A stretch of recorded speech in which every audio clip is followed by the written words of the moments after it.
Hello, friends, and welcome back to the podcast. I'm Dave, and this is the Chase the Summit Trail Talk podcast, where I talk about all of the ramblings that just don't make the cut for the main channel, the main YouTube channel, end up over here. I hope that's why you're here. If you're not here for that, stick around. Maybe it will be entertaining anyways. Today, we've got episode 59 of the pod. The pod, is that what the kids call it? I feel like I hear that often, so I should probably start saying it's the pod instead of the podcast so I can act young again. And today we're going to be talking about a recap of my recent race. If you've been around the pod before, I used it again. In the last episode, I talked about an upcoming race I had at the Trail Animals Running Club Winter Classic, which I ran 2 weekends ago. And I did finish, so that's a big win for me. And on top of that, we will also talk about some new news in the fitness tech world. Oddly enough, coming from both Ikea, of all companies, and Apple. There's more news out there, but those are the two I chose to talk about in this episode. And finally, we will wrap this episode up with some listener Q&A from questions from listeners like you over on Instagram. So hopefully you find that enlightening. But before we get there, a couple of shout outs like I do in every episode. First, I want to thank the Patreons that have been supporting the podcast and the main YouTube channel for the past couple of years. It's a big help and I really appreciate it. The YouTube members over on YouTube, thank you for contributing as well. And if you want to learn more about Patreon or YouTube members, check out the links in the show notes down below. And I'd really appreciate it. I'm going to come up with some more fun things to do over on Patreon. I'm thinking like live streams or something. I know I've said that before. I'm really bad at this, so bear with me. And I also want to give a shout out to the merch store, which I talk about all the time, but there is a big sale going on right now. There's 20% off your entire order of a Chase the Summit trucker hat or a sweatshirt or a sticker or whatever. It both supports the channel and also gives you some great swag that you can wear out in public. And if you use code BFCTS20, you get 20% off your order. That's a Black Friday discount code I've just left running. Honestly, I don't really make any money when you use that code, but it's cool to get some merch out there. So if you've been thinking about it, now's the time to do it. I will be turning that discount off soon. Okay. Before we get to the Winter 32-mile recap, I want to mention what I'm working on right now on the main YouTube channel as kind of a sneak peek as to what's coming up. I do have a video called Smartwatch Awards 2023. And if you've been around the main YouTube channel for a while, last year I did the same video where I assigned fake little awards to in various categories. So the categories are things like, best battery life, best daily driver, best beginner or value option, things like that. And I just kind of go through all the releases in 2023 and which I think stand out from the rest when it comes to certain categories. Of course, it's purely for entertainment. I'm not trying to say the categories I chose are the best categories, and it's really just my opinion at the end of the day, but I did think it would be fun to make. I'm actually editing that right now, and it may or may not be up by the time you hear this podcast. So stay tuned for that. On top of that, I've got a couple of videos coming up on the YouTube channel about power stations. I don't know how much people care about these, but so many companies have reached out and offered to send me these things. And honestly, I find them really interesting. So I've got some products from companies like Goal Zero, which was one of the big players a couple of years ago and found in stores like REI. And I've got some massive power banks from them, like 4,000 watt hours. They weigh like 100 pounds and they can power my entire house, which is super cool. And I've been considering making videos about those. I always shy away from them, but I think they're interesting. So I might just do it anyways. And that's the struggle with YouTube and, content creation, trying to decide, I feel like everyone tells you to niche down and stop, kind of throwing a large net, which is mainly why I talk about like ultra running and smartwatches. That's kind of become my little niche, I guess. But there's so many other interests I have, and I've been trying to find a creative way to sort of fold them into all the other stuff I do. And maybe I just need to start another YouTube channel for that stuff, but I don't know. We'll just see how it goes for now. So stay tuned for the main YouTube channel. I think I'll have some content about that eventually. Okay, that's a little BTS, behind the scenes stuff. So right now here in Massachusetts, it's currently mid-December, December 14th. I can't believe that. We are eerily close to Christmas, 11 days away. My kids have been counting down the hours. We're doing the chocolate calendars every day. They look forward to that. And it's a crazy time of year for someone like me making content for YouTube, because that's when the views come in and people are clicking on review videos because they're trying to see what they want to buy for a gift for their loved one or whatever. And I've just been trying to keep up with all of that, with the comments and the questions and stuff. And hopefully it's helped a few of you out there. I hope. It's been interesting this year. The weather here in Massachusetts has been kind of a bummer, to be honest. And I talked about this in the last episode, that I've been hit with seasonal depression pretty hard this year, and it's still continuing. I'm looking forward to the days getting longer. We got about one more week before the official start of winter. I think the shortest day of the year is the 20th, right? Am I right? Someone correct me if I'm wrong. And then after that, we'll start getting longer and longer days. Unfortunately, it does mean we're going to be going into the depths of winter here in Massachusetts, which I used to enjoy. I used to be big on skiing and ice climbing and stuff. And, for the past couple of years, I haven't made much time to go do that stuff, but I'm going to try to get back into it this year. So that's another topic I should probably focus on in the YouTube channel, is bringing back some of those other sports that I'm interested in. Enough about me though. Let's get into the 32-mile recap. Sorry, I'm trying to keep this structured. I've got my notes off to the right here. Just trying to get better at this podcast game. 59 episodes in, and I still can't figure this out. Okay. Trail Animals Running Club Winter Classic. This is a race I've done every year since 2016, I believe, and I finished it every year since then. There was one year it was canceled for, the pandemic or whatever. But every other year, I've always done it. And it's been a really interesting race throughout the years because of the weather. So it's in early December. This race was 2 weekends ago. And, you get a mixed bag of weather here in New England in December. It could be snowing. It could be dry and super cold. It could be rainy. It could be like spring-like weather. It could be a mix of all of that. This year we got really lucky. The weather was actually really good. I should mention, I have a whole video about this on the main channel. You can go check out, more of a vlog. But here I'm just going to talk through sort of how the day went. And the weather was great. It was probably like high 30s in the morning, which, it's a little chilly, but Fahrenheit, by the way. I don't know what that is in Celsius. And then like at the height of the day, like midday, it warmed up quite a bit. I think it hit like 50. The trails were pretty wet. It had rained the night before, but overall, perfect conditions. And I was excited to be able to run that race in ideal conditions, because it seems like every other year it's either been snowy or cold or wet or some mix of all of that. So weather, check. Good. I woke up that morning kind of late, to be honest. I was running pretty late to the starting line. And in the vlog video, you'll see I was like vlogging in the car, and I just made it by like 5 minutes. My wife makes fun of me because I'm like late for everything.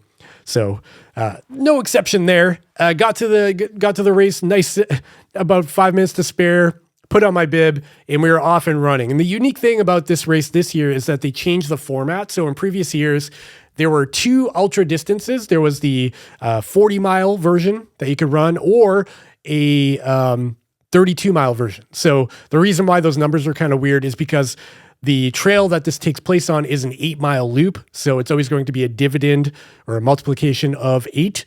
And so you could do four loops for 32 miles or 5 loops for 40 miles. And I think not a lot of people signed up for the 5-loop version. So this year they changed it and reduced it to 8 miles for 1 lap or 32 miles for 4 laps, which I think is kind of a good strategy because, it's kind of an intimidating thing to sign up for an ultramarathon. And by lowering that bar to 8 miles, kind of gives people an opportunity to sort of try it out, see how it goes for 1 lap. And then maybe the next year they can come back for the ultra. The trail that this takes place on is called the Skyline Trail. And when I say more difficult, I mean, this is relatively speaking. Here in Massachusetts, we don't really have like super treacherous trails. There isn't like huge mountains around here, but for this particular area, it's very rocky. It's very rooty. There's areas where it's kind of scrambly. You're kind of on your hands and knees going up little areas. And on each 8-mile lap, you get about 1,000 feet, maybe a little more than 1,000 feet of elevation gain. So by the end of the 4 laps, you're close to 5,000 feet of elevation gain for 32 miles. So it's not flat. But the way the race went for me, honestly, I feel like I kind of coasted this one out. I don't really know why, but I never felt compelled to really hit the gas and try to, beat my personal best record there. And it was kind of an eye-opening thing because, so to spoil it, I finished the race in 8 hours, almost exactly 8 hours, which I'm not very proud of, to be honest, because, when I first started running this race, I think the first year I did it, fun fact, it was my first ultra ever. I had never run one before. I finished this race in 6 hours and 40 minutes, I think, that first year. The second year, I decreased it down to 6:20 or something. I shaved like 20 minutes off my time. The next year, it went back up to like high 6s. Then last year, it took me like 7:10 or 7:20. I kind of forget. And now this year, it's gone all the way up to 8 hours. I think it was 8 hours and 10 minutes I finished this year. So not like a terrible time. It's definitely mid-pack and totally acceptable for that kind of terrain and the distance and everything, but far from my best performance ever. And it kind of just makes me feel old and decrepit and like I can't keep up anymore. So I've kind of put this soft goal in my head that next year when I come back to this race, I will be back. I'm going to do it every year. I'm just going to be in the best shape of my life and I'm going to try to PR it and, really, really kill it next year. But I mean, overall, I had a great day. It was a great day out in the woods. I met a bunch of people, had tons of great conversation with a lot of the runners out there. It's a potluck. You bring candy to put on the aid station tables. There's like Fireball at the aid station halfway through, and just watch the video. The vibe there is so great. And I just love the local running community so much and what they bring to the table. So if you're listening to this and you're out there volunteering, thank you so much. It was a great day and I really appreciate it. And if I met you out there running on the trails, it was great chatting it up. I don't really have much else to say about it other than go watch the video if you want to learn more about it. I kind of relied on a mix of nutrition. I did Tailwind hydration in my water. I used liquid IV. I used some of the electrolyte mix that they offered, which was made by a company called Hyle, Hyle. I ate a lot of real food. I ate gummy bears and I had no chicken there. They had like quesadillas, like melted cheese and tortillas. And what else? Oh yeah, they had ramen noodles in little cups, which were absolutely killer because by the end of the race, when I finished, it was actually pretty chilly at that point and starting to get colder. So that was welcome at the finish line. So that's that. The 32-mile recap in 3 minutes. Good race. I'll do it again next year, hopefully at a quicker pace because I'm kind of disappointed in myself, but it is what it is. I mean, the one benefit to going slow, the one benefit to taking my time is that the recovery was kind of a breeze. Like that night, actually, usually if I run an ultra, I'm freaking trashed, man. Like by the end of the day, I'm laying on the floor with my legs elevated because everything hurts. This one, because I did take it at a pretty chill pace, I was actually kind of fine. Like by the end of the day, my wife was like, is everything sore or do you need help with anything? Or like offering to help, like carry my daughter up the stairs or something like that. But I didn't really need it. I was kind of fine. I was carrying my daughter up and down stairs. She's 30 pounds. So on ultra legs, that's a real problem. But I was kind of good. The next day I was a little bit sore, but like not terrible. And I was totally functional. I was able to go like grocery shopping and stuff. So that's the benefit of like taking it at a chill pace. So there's pros and cons. Like there's one aspect of just going in and giving it your all until you're dead and then being ruined for a week. And then there's doing it like I did it, just kind of going at the chill pace and being able to function after. Pros and cons. I'll be back next year though. All right, into the fitness tech news. First up, Ikea. This is an interesting one. This just popped up in like my Google news feed and I thought it was kind of weird. So Ikea is launching a new home workout decor collection, I guess. That's kind of interesting. It's called Dajlean. I don't know. It's DAJLIEN. And if you are a Swedish person, if you live in Sweden and know how to pronounce that, please let me know. I live in America, so I'll say Dalgene, but the J is probably silent. It's probably Dalheen. Dalheen? I don't know. Anyways, the point of this is it's a home training collection. There's going to be 19 products that support movement in everyday life, according to their PR stuff.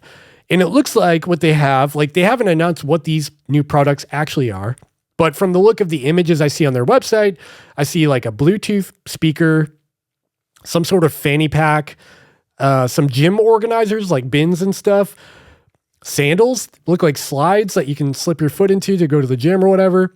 And, some other decor like wooden planks and stuff for putting objects on. But the thing that kind of strikes me are the weights. So they have weights, for curling and doing bench press and stuff like that. But the weights are actually round, which I think is kind of an interesting move. So a round weight, when thinking of all the workouts I could do with a dumbbell, it's probably fine for like flies and military press maybe, but I guess anything you're like lifting like a bench press or a military press, that round weight, it's kind of shaped like a donut, right? That round weight's going to kind of flop down and hit your wrist and probably be pretty uncomfortable. But I guess the moral of the story here is that, IKEA's getting into the fitness world. It would be kind of interesting to see if they create some electronics. They do sell some electronic things like lights and things like that. Like what if they came out with an IKEA treadmill? I bet they could. And it would probably be pretty attractive looking at the right price. So that's the news from IKEA. Next up in the news, we've got Apple and Training Peaks integration. And at the time of filming this, I posted a video this morning all about this, but I figured I should talk about it here as well. If you missed it, back in June of 2023, Apple had held an event called WWDC. That's the Worldwide Developer Conference. And typically at those events, they talk about a lot of nerdy stuff that most people don't care about, like, APIs or coding or, things like that. But the mass majority of people don't care about. However, at WWDC this year, they had a few slides talking about new APIs for the Apple Watch Ultra and how it could tie into third-party apps. And one example they showed at that event was Training Peaks. If you don't know what Training Peaks is, it's a training platform for triathletes, runners, cyclists, and more. There's like swimming and stuff in there too. And the beauty of Training Peaks is that it's free. There's a free subscription. However, to get the most out of it, there is a paid subscription that is definitely worth it if you're going to go that route. But the cool thing about Training Peaks is that they have a library of pre-made workouts for a variety of things. So if you want to run a marathon, an ultra marathon, a 5K at a really fast pace, they have libraries for all of this stuff.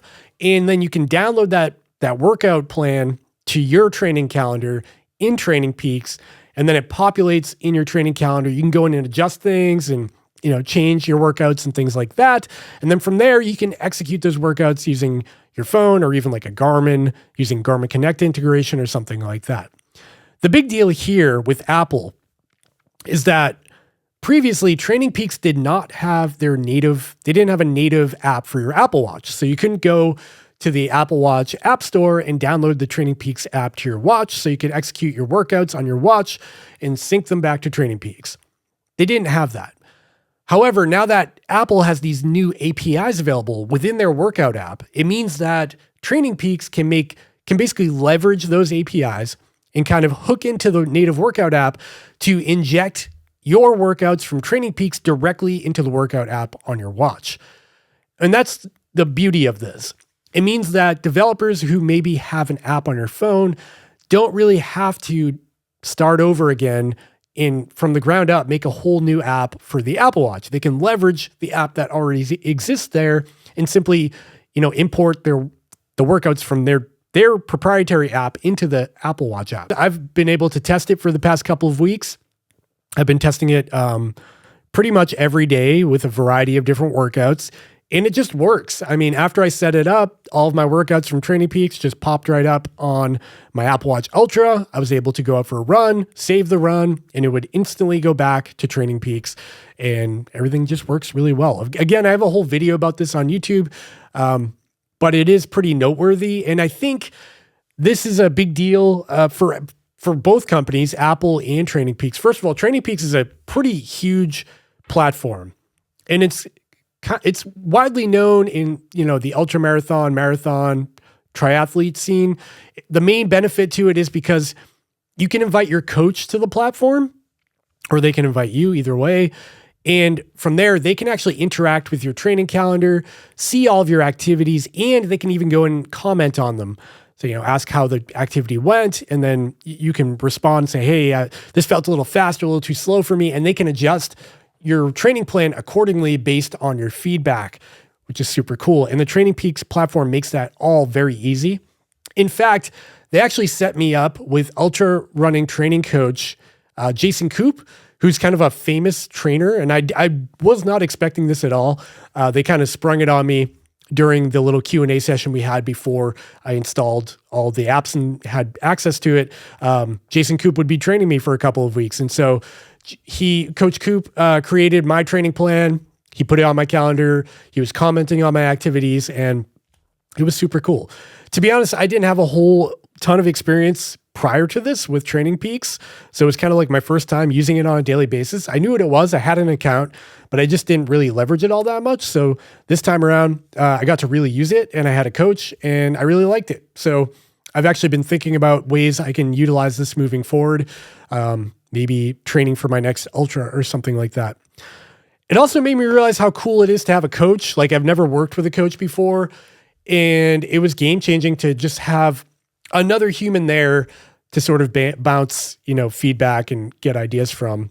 And that's probably something I should look into further in the future as well. I do think this is going to boost Training Peaks quite a bit, because they're kind of, it's like their first affiliation with Apple, partnering together, working on this together. And I feel like it's definitely put their name out a little bit more by leveraging Apple's massive audience to people who may not have even known who Training Peaks was. That's the news this week. I didn't have a lot for news, so now we're going to go straight into listener Q&A. I'm going to get out my phone for this one because I'm going to read them in real time.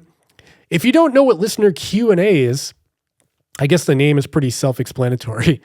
But basically what I do is every week on Instagram, before I record a new podcast episode, you will see an Instagram story from me asking for questions for the next episode. And they'll have one of those little question boxes where you can type in your question, send it to me, and you will be featured in the next podcast episode.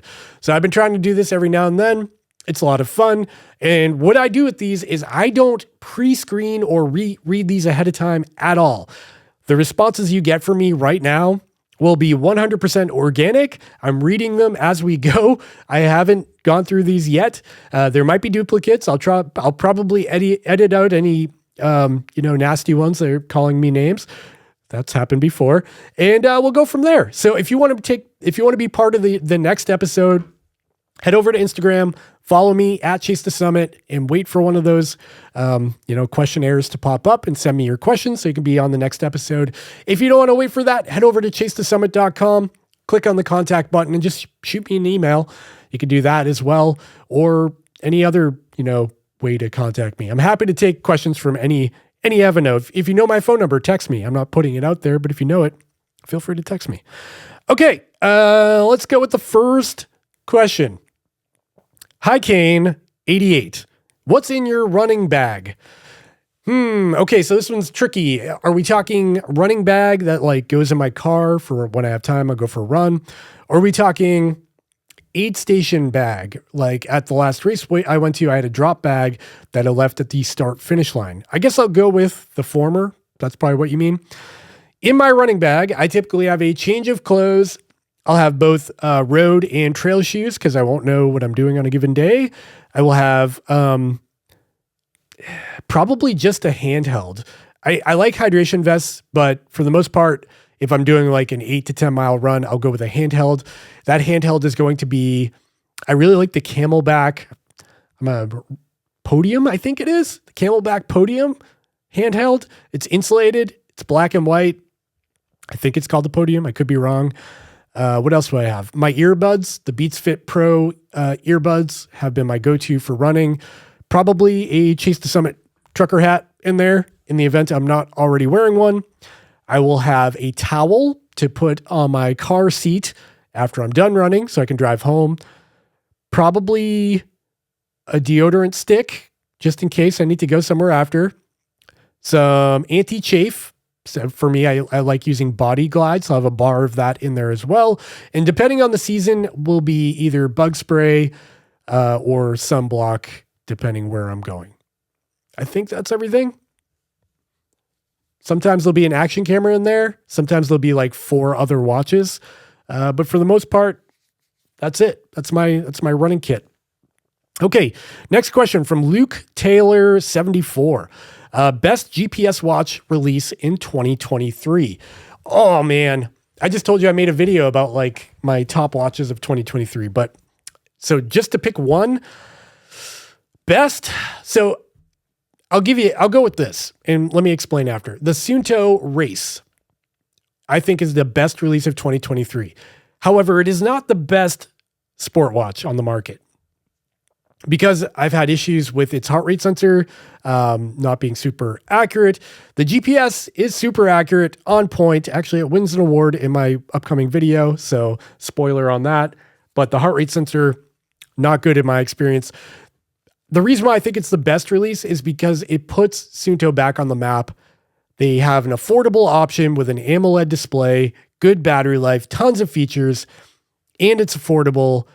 And I really appreciate that. So I'm going to go with the Suunto Race as the best release. Not the best watch, but the best release in 2023. James Phoenix 86. What do you do with all of your excess gear when it gets old? Like your old cameras, watches, etc. So watches are a tricky one.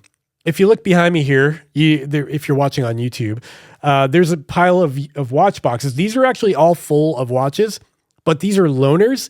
So eventually I'll be sending those back to the brands that I've been working with. That could be Chorus, Garmin, whoever. So in some situations, it's a loaner. In some situations, I buy it, like the Polar Vantage V3 video I did a little while ago. I bought that watch. And in that case, I'll keep it until it becomes outdated enough to which I will sell it on eBay probably. But for the most part, I don't really sell anything. I probably should purge some stuff that I bought, but it's kind of a mishmash. So over on the left side of my room here, I have a little Tupperware drawer system, and that's where I keep all the watches. It's probably like 30 or 40 watches in there at this point, kind of organized by brand, Garmin, Chorus, Suunto, and then like miscellaneous for all the other brands out there. And so that's what I do now. Occasionally I'll give one away. Like I'll give one to my wife or to my friends. That's really it. Now when it comes to like camera stuff, that, obviously I'm buying all that stuff with my own money, and I'll pretty much just sell it and buy the latest and greatest every couple of years. Right now I'm filming on the Sony FX30. I've got a Sony FX3 over there. I've got a Sony A7 Mark IV to my left here. I've got a bunch of action cameras, and with those, I don't really grow sentimental attachment to. I just buy what does the job for me, and I find that these 3 cameras plus the action cameras do a great job. Plus the camera on my phone. I use this all the time. But yeah, I'll just, like, if an FX4, a Sony FX4 came out, I'd probably sell my FX3 on some forum, Audio Video Geek forum, or on eBay, take that money and then invest it in a new purchase. Today, since this is my job now, I'm lucky enough to call it a business expense, so I don't have to like feel so guilty about it. And honestly, like years ago, I used to be really into the camera tech. I still am to some degree, but like I look at these as more like tools now. Do they get the job done? Are they easy to use? Do they get out of the way? Is the workflow good? That's the stuff I care about now. Not so much about like dynamic range or image quality, even though the image quality is great on these cameras as well. Hopefully that answers your question. But yeah, for the most part, I sell really old stuff. With watches, I try to keep like the latest version of whatever. Like for the Fenix 7, I have the Fenix 7 and then the Fenix 6, like 1 year back. And then if a Fenix 8 came out, a Garmin Fenix 8 for whatever reason, I don't know anything, this is an example, then I would probably sell the Fenix 6 or like give it away and then keep the 2 latest models. I feel like just having some variety to do comparisons and stuff is pretty useful. Okay, next question. That was kind of a long-winded answer, sorry. After reviewing and trying all of these smartwatches, can you wear an automatic bracelet watch now? No. Are you talking about like an analog watch, like a Rolex or something? I have no desire. It's kind of ironic because like my channel is like all watches at this point. But honestly, I don't care about analog watches. I'm not like I'm not someone who like grows attachments to objects. Like, you know, I'm like, for example, my laptop. I don't really care about it. Like it's something I use every day for hours on end. And if a new version of this came out, I would buy the new one and get rid of this one. The same goes for my watches. So I'm very like, I'm not like, I don't know. There's no like form of a bond between me and electronics. And I feel the same way about analog watches. I find them kind of weird. You know, people have like a $10,000 Rolex or Omega or whatever. They're cool looking, don't get me wrong. And I do appreciate like fine craftsmanship and in the gadgets and gears and everything, little springs that are going on in there. But I just have no desire to have one on my wrist because I have a phone that tells me the time. So why do I need some other thing to tell me the time? So I'm very much like a practical kind of pragmatic person and not someone who cares so much about like having not a toy, but I don't know. Does this make sense to you? I guess that's the point I'm trying to make is I don't see the value. There you go. I don't see the value of, you know, mechanical watches, if that makes sense. Okay. Next question is from Z-Boy, XMI Boy, Zima Boy. How does one begin to train for an ultra marathon? No money for a personal trainer. Okay.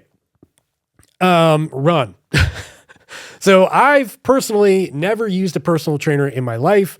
I've run a lot of ultra marathons, bibs on the wall back here, probably completed, I don't know, like 30 ultras between 50Ks, 50 milers, 100Ks, and 100 milers. You know, I've only completed a couple of hundreds, but under that, I've done a lot of races. And what I found is you're not going to win the race, you know, without like a really strategic training plan, maybe having a coach or a trainer or using some sort of app or training tool. You're probably not going to win or be top 10. Okay. But if you just want to run an ultra and experience it, I think almost anybody capable of, you know, running 10 miles can complete an ultra. If you can run 10 miles, you could probably run a 50K. Probably won't be fun. A big part of ultras is the mental aspect of things, knowing you're going to be out there for like 8 hours and what that entails and dealing with the elements and maybe being alone for a long time. The mental game is tough. But physically, I think most people, if you can run 10 miles or run like 20, 30 miles a week, you could probably run an ultra marathon. And maybe I'm wrong. I'm not a coach, so don't take this as advice at all. But I think just getting your volume up to getting out there more, hiking, do a lot of hiking, you know, hike uphill, hike up mountains. You don't have to run. I mean, a big misunderstanding between, you know, people who don't ultra run and people who do is that a large portion of ultra marathons is walking or jogging. And I know that's kind of a swear word in the community, but there's a lot of slow moving going on during an ultra. You're not running a 6-minute pace the entire time unless you're like part of the elite crowd. So just get your shoes on, get some gear, maybe a hydration vest, some trail running shoes, or just a handheld, and just start incrementally increasing your mileage. I would say, you know, there's that like 10% rule of thumb where on a given week, you shouldn't go beyond 10% more than last week. I find that to be a little bit too cautious because if you're running 10 miles a week, you're only going to add 1 mile, then 1.1 miles. Like that will take a long time to get up to where you want to be. But I would say, yeah, try to get your volume up to 20, 30 miles a week and then sign up for a race. Show up. What's the worst that's going to happen? The worst devastating thing could be an injury, you know, overuse or doing too much too soon, or you're not going to finish and who cares? That's all I can say. Sign up for the race, give it a shot. Good luck. Hopefully that helps. Next question from David has Instagram. David has Insta. Do you think MIP displays will be a thing of the past in the next 2 to 3 years? Good question. I wonder this myself all the time because of the popularity of AMOLED displays. They are really taking, every new device, basically. If something doesn't have AMOLED, people are like, what? Come on. I've been seeing a lot of that with Coros watches. Since none of them have AMOLED, they've been getting some criticism in the comments. Like, really? This is MIP? I think MIP still has advantages. And to be honest, when I wear one now, I still get a sense of like nostalgia. It's almost like wearing an analog watch, and it kind of brings you back to that last conversation about Rolexes and stuff. It's easier on the eyes. It's less distracting. Like if you're in a group environment, you're at a party or something, you don't have this glowing thing on your wrist. It's just a more casual thing. So I do like MIP displays still. Now, marketing loves OLED, and that's definitely the direction we've been going. I do wonder 3 years from now, if maybe there's a new display technology that may not be AMOLED. Maybe it's some hybrid of AMOLED and MIP, something like what TicWatch did there for a while. They had the double layer display with MIP and OLED. I thought that was super cool, but apparently they only did it and no one else saw value in that. Okay, to answer your question, yes, I do think it's going to go away. Do I want it to go away? No. I do think AMOLED right now is the hot topic. I think MIP might actually come back once the novelty wears off, but I'm not totally sure. Hopefully that answers your question. Next question from Mr. Coffee. Mr. Coffee 3000. How do you feel about the rat's nest of data being sent to different apps? It's a good question. Are you referring to like the privacy? You might feel like your all of your data is out there in the open. Personally, for me, I've always had this. I know there's a lot of people out there that have like privacy concerns, and you're the person that's using a VPN on your phone all the time. Maybe you have like some crazy Android phone that's like unhackable, and you're really worried about that stuff. For me personally, I don't really care. I just don't care. And if some like Chinese spyware data server wants to steal my step count from Garmin, I just don't know what value that gives them other than knowing how many steps I do on a daily basis. The data I do care about is like personal information. Like I don't want my home address being leaked out to the world or my personal phone number, things like that I do worry about.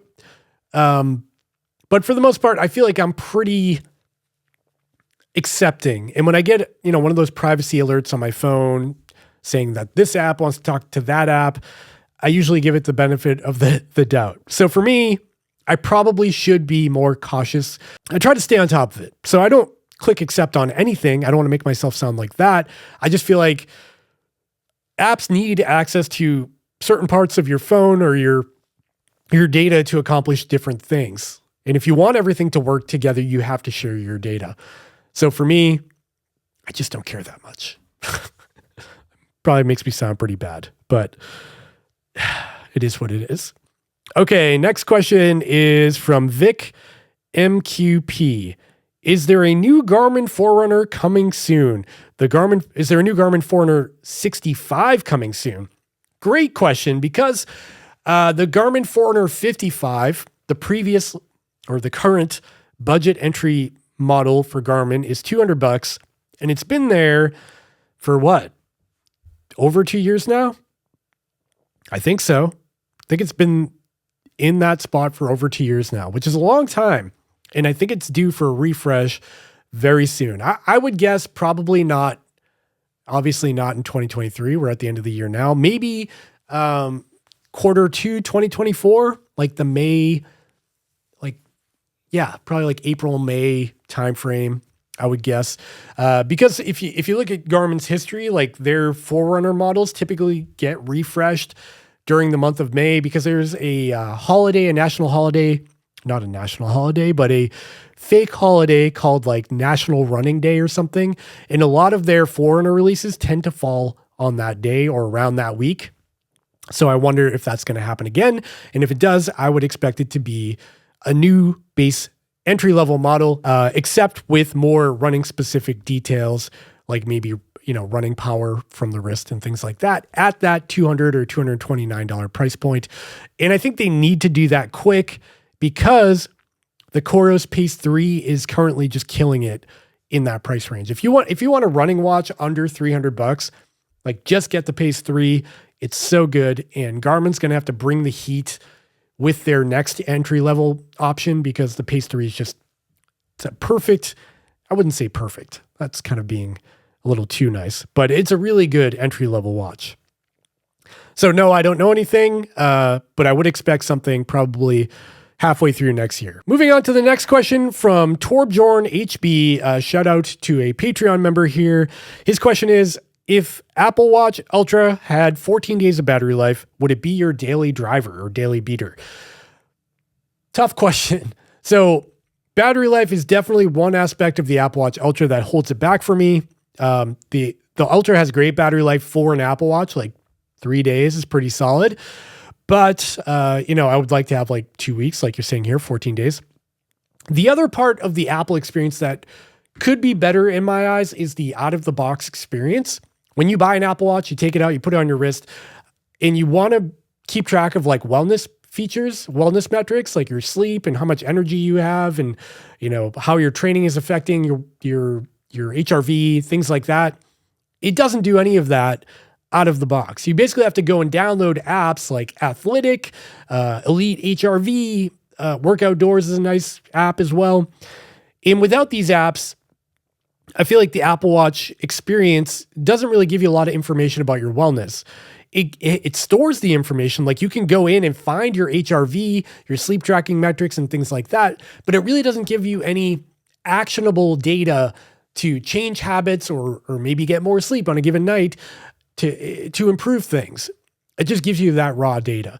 Where if you get something like a Garmin, for example, out of the box, you've got body battery, stress tracking, you've got advanced sleep tracking with the new sleep coach functionality, nap detection, and all these things tie into each other. For example, your sleep tracking and your HRV and, your sleep history for the past 7 days all trickle down into another metric called training readiness that gives you a score on a daily basis to let you know how ready you are to take on more training.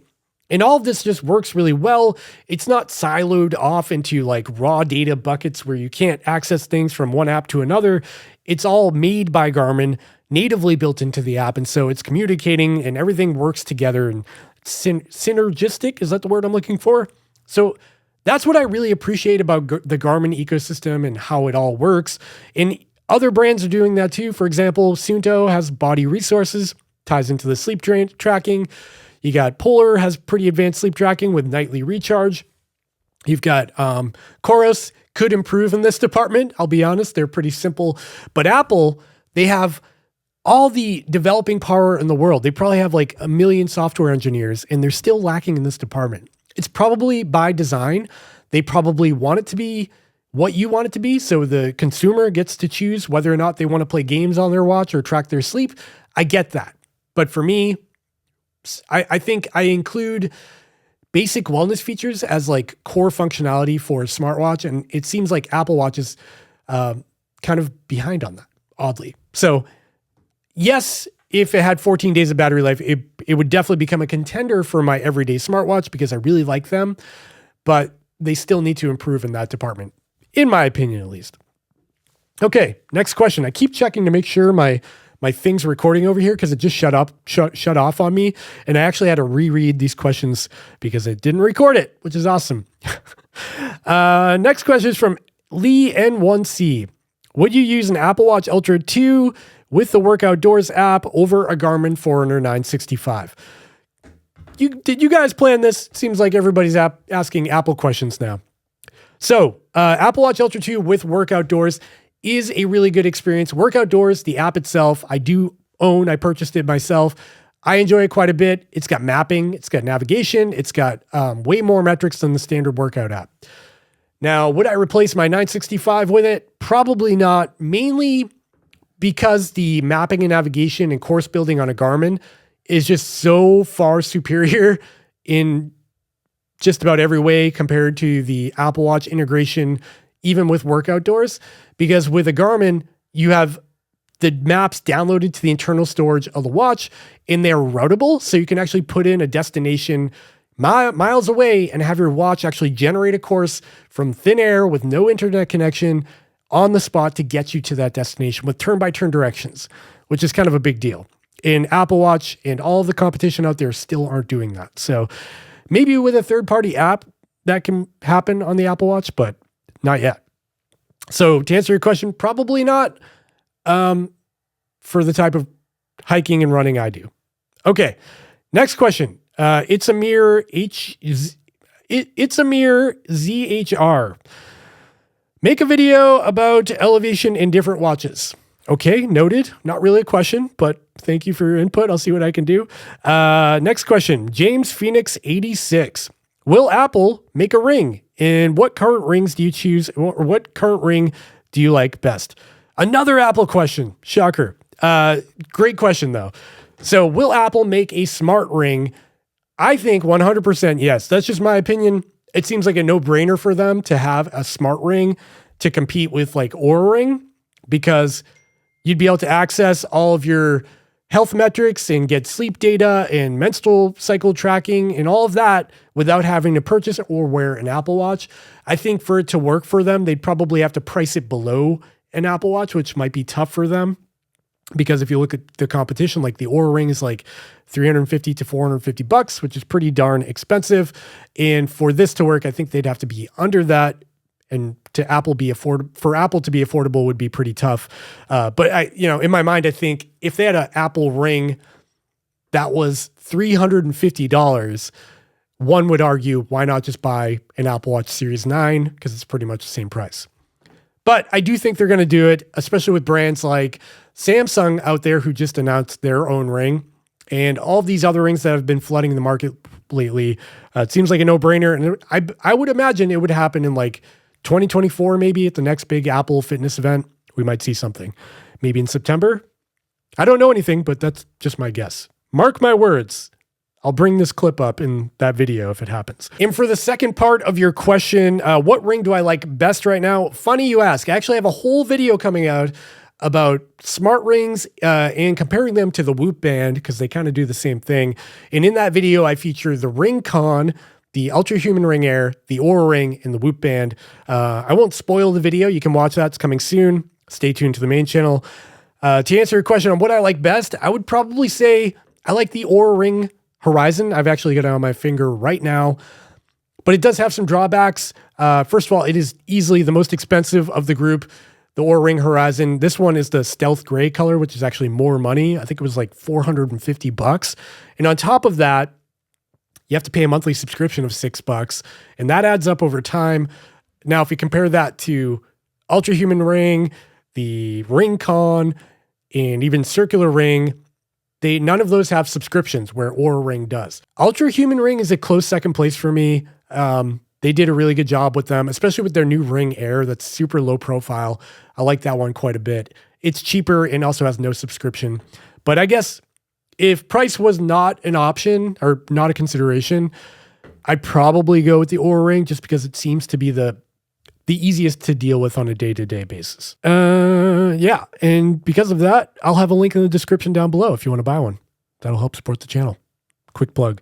Okay, next question is from Doza321. This is my brother-in-law, Adrian, by the way.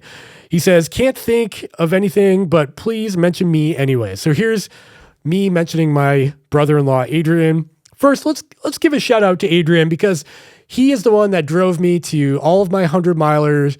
Well, he didn't drive me to one of them, but he drove me to a couple of my 100-milers. And on one event, he was my crew at a race. He was up all night long giving me food out of his trunk at aid stations. And he's been a real trooper. At one race, I actually dropped at like mile 55, and he had to come out in the middle of the night, in the dark, to come pick me up in the middle of freaking nowhere on top of some dam in the middle of Western Massachusetts. So shout out, Adrian. Thank you for being a good brother-in-law. Okay.